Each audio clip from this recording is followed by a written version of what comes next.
빨리 해요. 안녕하세요.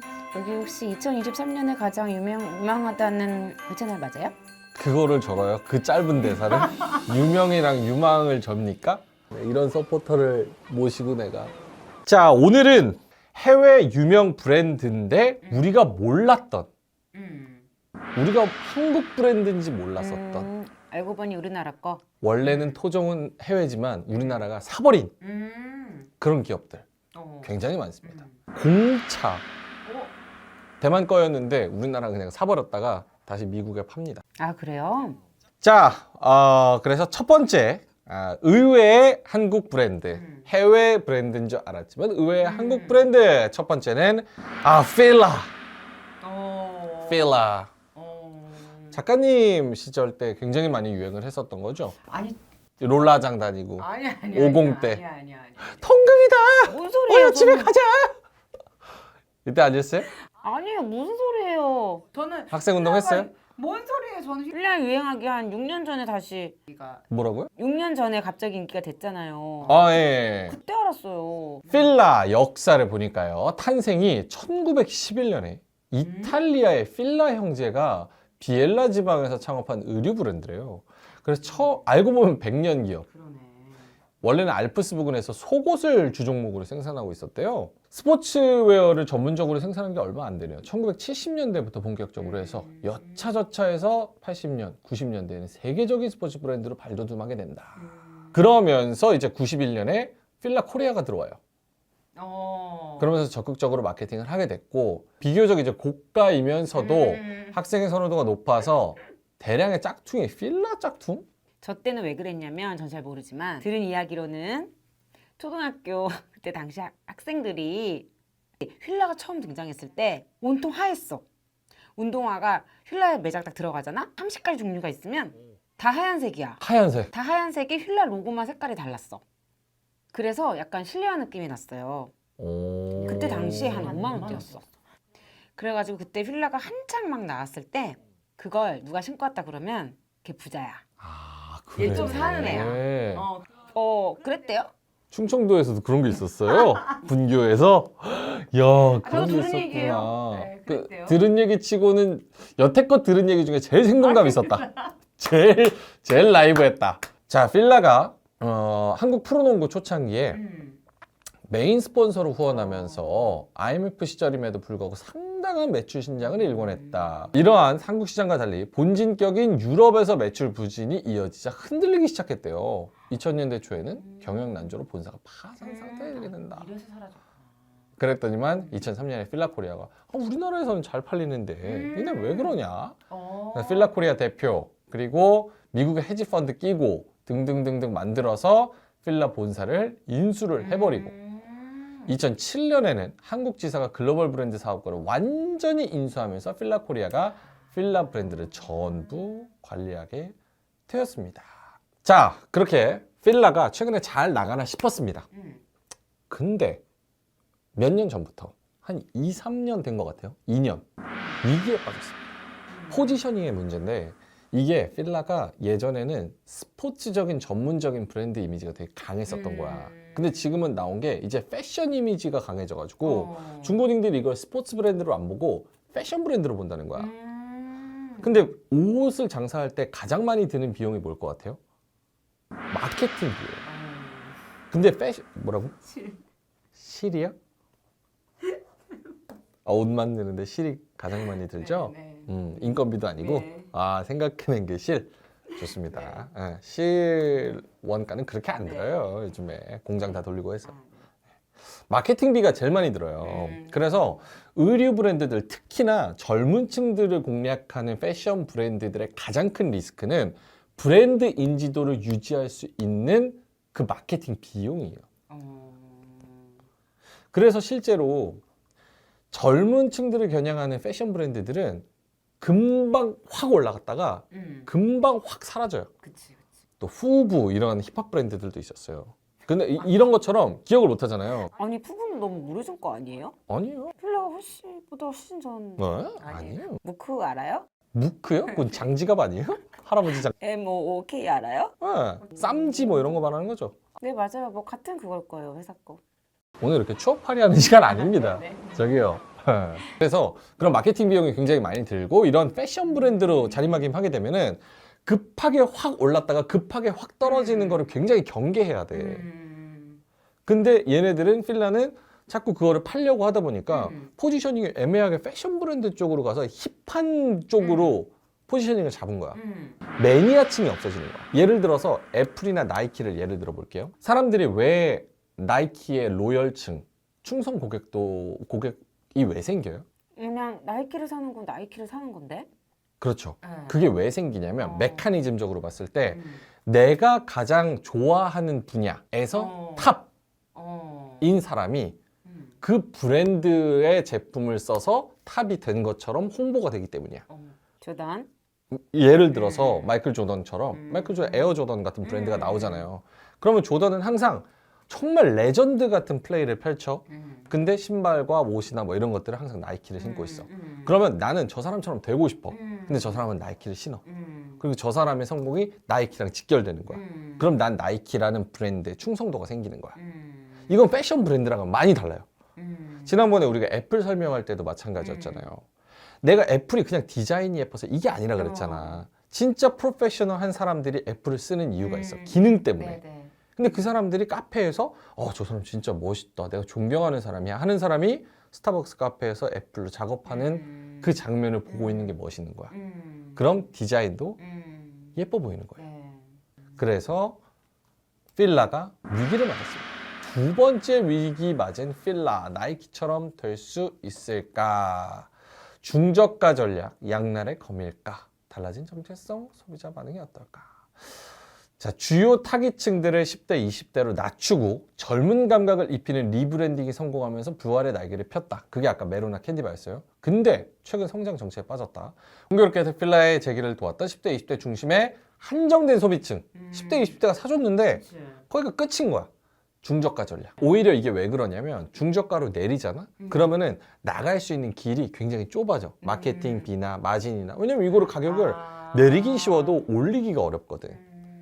그래서 이 함정에, 이 트랩에 빠지는 많은 패션 브랜드들이 안 팔리니까 재고떨이 조금 해보고 어디서 좀 싸게 팔아보고 어디 끼워 팔아보고 하다 보니까 브랜드 이미지가 아예 낮아져 버려서 아예 뭐가 안 되는 거야. 그래서 이 완벽한 트랩에 빠져버리는 거야. 부메랑이 된 10대, 20대 맞춤 전략. 가격 경쟁력을 앞세운 제품으로 사로잡았지만 정책에 접어든 건 남부 변수다. 매출액이 2019년 비해서 17% 감소.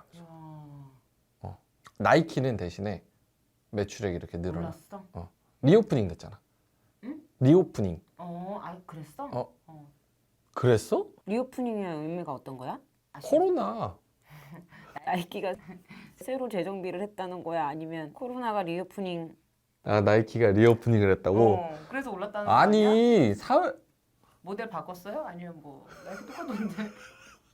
아니, 코로나, 위드 코로나, 네, 제로 코로나, 네. 리오프닝. 코로나가 창궐 했잖아요. 네. 가게들이 다시 닫았잖아요. 네. 그러면서 영화관, 음식점, 술집 다 안 됐잖아요. 그거를 다시 연다는 개념이 리오프닝이에요. 그렇게 요즘에 쓰는구나. 그렇지.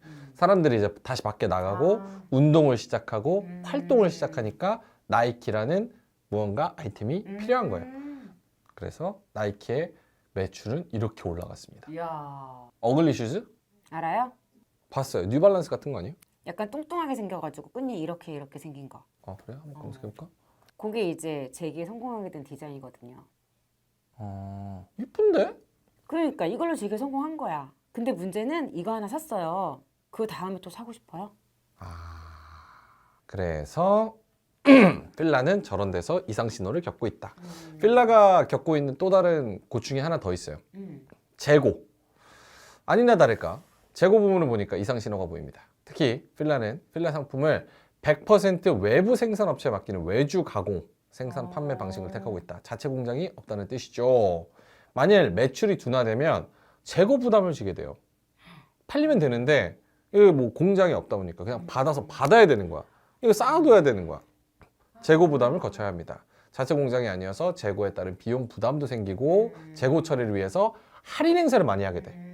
맞아. 그럼 또 이미지가 안 좋아지죠. 그렇지. 그리고 아까 얘기했듯이 할인을 해버리면 그 가격에서 다시 그렇지. 올라올 수가 어. 없게 됩니다. 근데 뭐 이건 뭐 내 개인적인 생각이지만 그 분야에 한 명의 레전드를 섭외해가지고 어마어마한 비용을 들여서 거기서 스텝업을 하는 게 훨씬 더 효과적입니다. 근데 뭐 그럴 돈이 없는 건지 아니면 뭐 별 생각이 없는 건지. 예를 들어서 구찌나 프라다 같은 경우에는 다 이번에 디자이너를 갈아서 구찌는 완전 재기에 성공을 했잖아요. 디자인을 완전 바꿔가지고 완전 젊은 층으로. 그런데 필라는 굉장히 애매한 상황인 것 같고 이게 되게 신기한 게 수지 같은 경우에도 디오르를 다 착용을 하잖아. 수지가 디오르 모델인 거 다 알아. 근데 아는데도 사고 싶어지고 예뻐 보이는 거야. 브랜드가 더 더 좋아 그러니까. 보이고. 그게 진짜 마케팅의 성공이지. 우리가 몰랐던, 우리가 해외 브랜드인 줄 알았던 토종 브랜드 필라였습니다. 자, 그리고 두 번째. 이거는 이제 또 우리 아이고나. 학부형께서 세상에나. 스토케! 우리나라 거 이거 우리나라 거예요? 우리나라 거예요. 그리고 어떤 기업이 샀는지 알면 깜짝 놀랄걸? 당신이 몰랐던 유아용품 브랜드 스토케 이야기. 엄마의 로망이라고 불리는 프리미엄 유아용품 브랜드 스토케도 그렇다. 원래 87년 전에 스토케 태생은 가구 브랜드였대요. 이게 히트 제품이 되면서 유모차 브랜드로 알려지게 되었다. 해외에서는 스토케 하면은 먼저 생각나는 제품이 글로벌로 1000만 대 판매 돌파라는 트립트랩. 이것도 스토케가 가구 회사로 시작을 했대요. 그럼 나는 이거 불안불안하. 이게 편한가? 저게 깜짝 놀래요 진짜. 왜? 정말 안정적이에요. 그리고 나무가 진짜 프리미엄 느낌이 나. 저 각도와 그리고 아이들이 앉았을 때 절대 안 넘어갈 거다 느낌이 실물로 보면 딱 들어요. 오늘 컨텐츠는 작가님이 준비하는 게 맞았던 것 같다. 필라도 그렇고 이 스토케도 그렇고.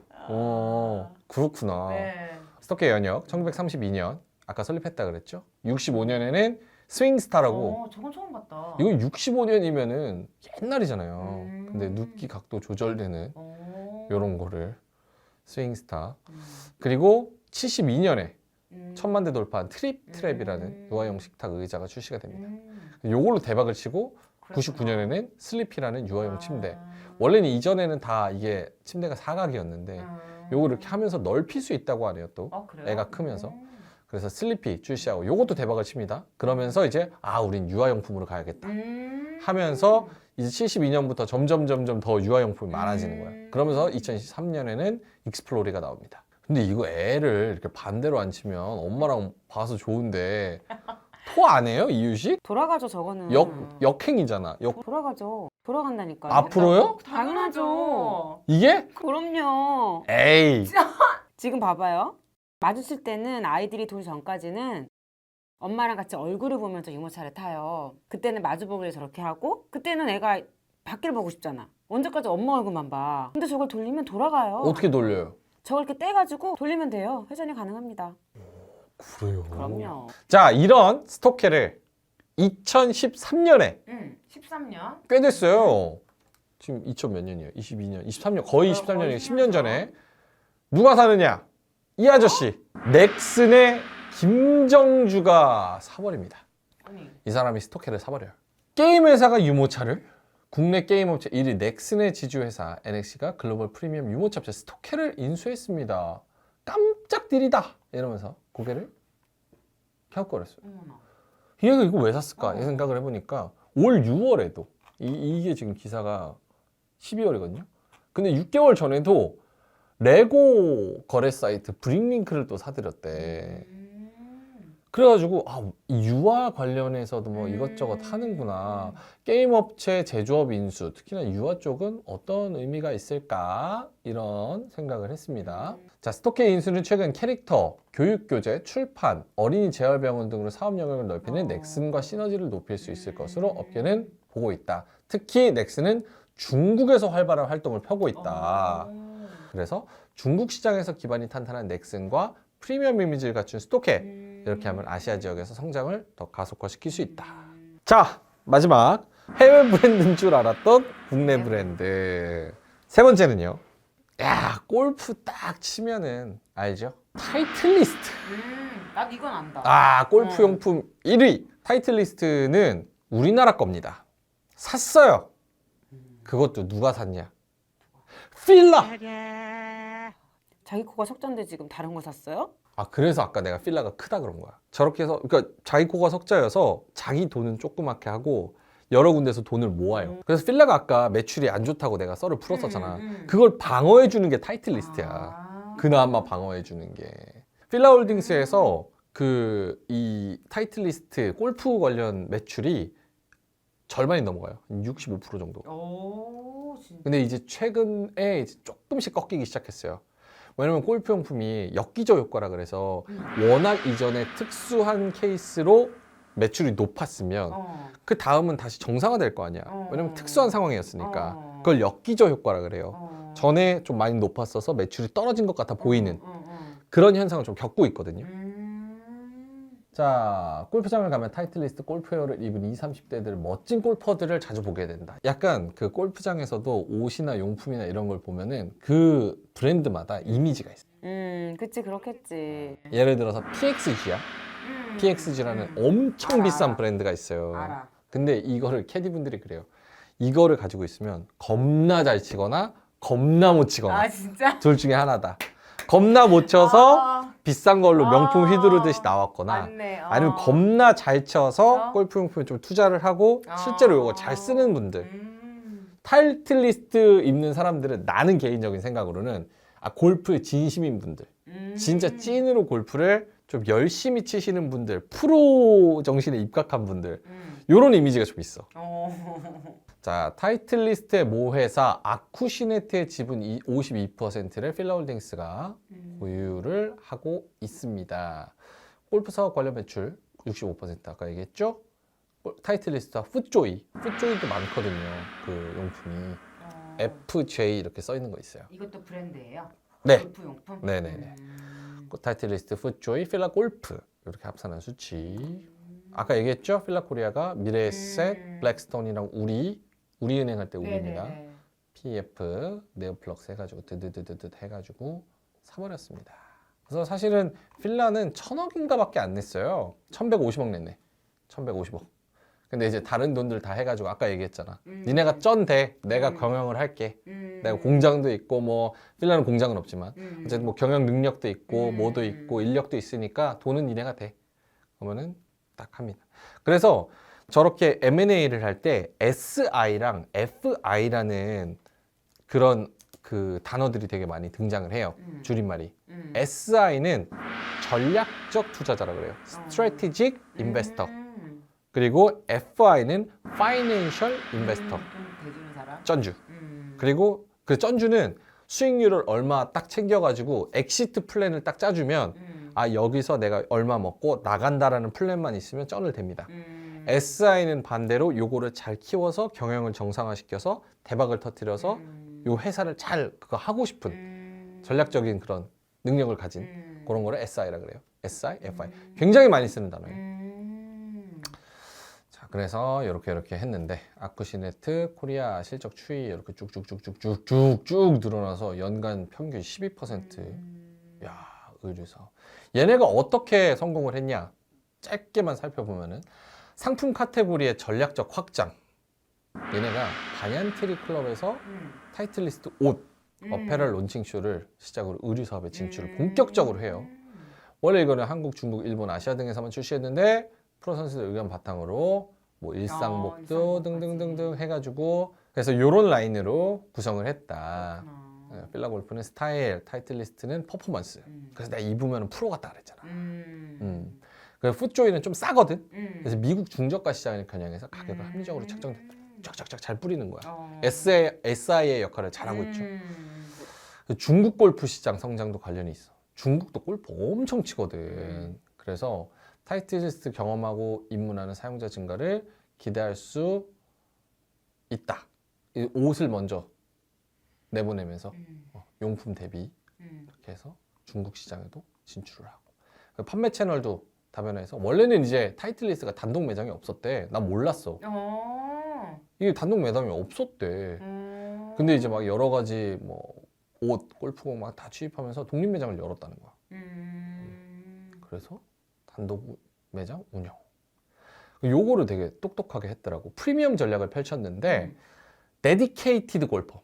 진짜 나처럼 열심히 치는 사람들 있잖아. 그런 사람들을 위해서 시간, 비용, 노력을 아끼지 않는 골퍼. 이 미국 골프 인구 중에서 이 데디키드 진짜 진심인 사람들이 15%에 불과하대. 전체 골프 비중에서. 근데 골프 용품 소비의 70% 차지한대. 미친 거지 그냥 골프에. 그러네. 예. 그래서 이 사람들을 노려서 여기에 판매를 쫙쫙쫙 잘했다. 그래서 대박을 쳤다. 최근에 조금 흔들리고 있는 거는 엽기저효과. 이렇다 이거야. 자, 이렇게 됐나요?